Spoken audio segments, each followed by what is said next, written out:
நான் தான் அவங்க இமான் அண்ணாச்சி. ஒரு ஸ்கூலில் வந்து ஒரு ஆசிரியை அவங்க பாடம் நடத்திக்கிட்டு இருக்கும்போது ஒரே ஒரு மாணவன் மட்டும் தினசரி ஏதாவது ஒரு டவுட்டை கேட்டுக்கிட்டே இருப்பான்.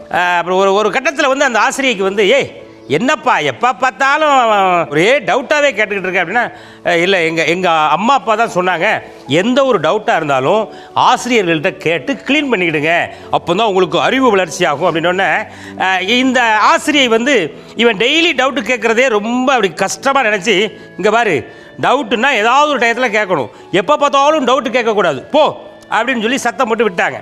சுமார் ஒரு 20 ஆண்டுகளுக்கு பிறகு அந்த ஆசிரியைக்கு வந்து ஒரு நாள் உடம்பு சரியில்லை. அப்போ அந்த ஆசிரியை வந்து ஆஸ்பத்திரியில் போய் செக் பண்ணி பார்க்கும்போது அங்கே இருக்கிற டாக்டரை பார்த்த உடனே இந்த ஆசிரியைக்கு பயங்கர ஷாக் ஆகிடுச்சு. யார் அப்படின்னு கேட்டிங்கன்னா, டெய்லி வந்து கேள்விகளுக்கு அந்த டவுட்டு கேட்டுக்கிட்டே இருந்தால் பார்த்தீங்களா, அந்த பையன் தான் இன்றைக்கி வந்து ஒரு மிகப்பெரிய இதய அறுவை சிகிச்சை நிபுணராக அந்த இடத்துல உட்காந்துருக்கிறத பார்க்கும்போது அந்த ஆசிரியருக்கு வந்து ரொம்ப ஆச்சரியமாக இருந்துச்சு. எப்படி அப்படின்னா, அன்றைக்கி கேட்டல டீச்சர், என்னுடைய டவுட்டுகள் பூரா நீங்கள் க்ளீன் பண்ணீங்க, இன்றைக்கி நான் ஒரு பெரிய டாக்டராக இருக்கேன், அதனால் டவுட்டுகள் வந்து குழந்தைகள் எப்போவுமே ஆசிரியர்கிட்ட கேளுங்க, கேட்டு கிளியர் பண்ணிக்கிடுங்க, அறிவை வளர்த்துக்கிடுங்க அப்படின்னு ஒரு சிறிய தகவலை சொல்லிவிட்டு அதே மாதிரி பயங்கர டவுட்டு கேட்குற மாதிரி ஒரு 4 பேருக்கு வந்திருக்காங்க. ஆமாம், ஹலோ குட்டீஸ் இருங்க, போய் கூப்பிட்டு வந்துடுறேன், என்ன பேசுகிறேங்கப்பா, இந்த வரேன்.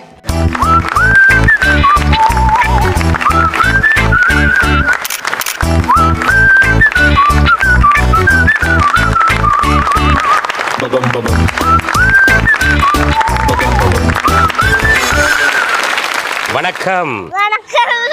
ஆமா பாப்பா, நீ இப்போ எதுக்கு சிரிக்கிற? என்னை பார்த்தா காமெடி பீஸ் மாதிரி இருக்கா? ஹலோ, நான் ரொம்ப கோபமா இருக்கேன்.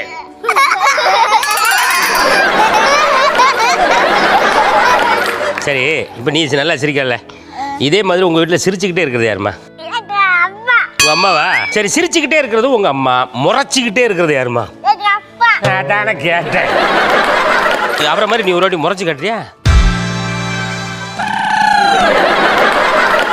யாரை பார்த்து அப்படி முறைக்கிறாருமா உங்க அப்பா?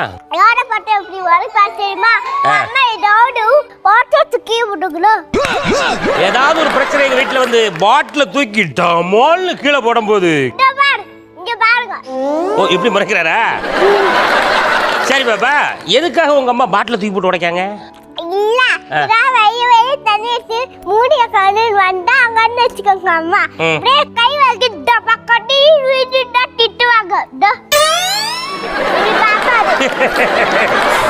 ஆமா, டமால் கீழே போட்டு உடைச்ச உடனே இப்படியே பாப்பாரு.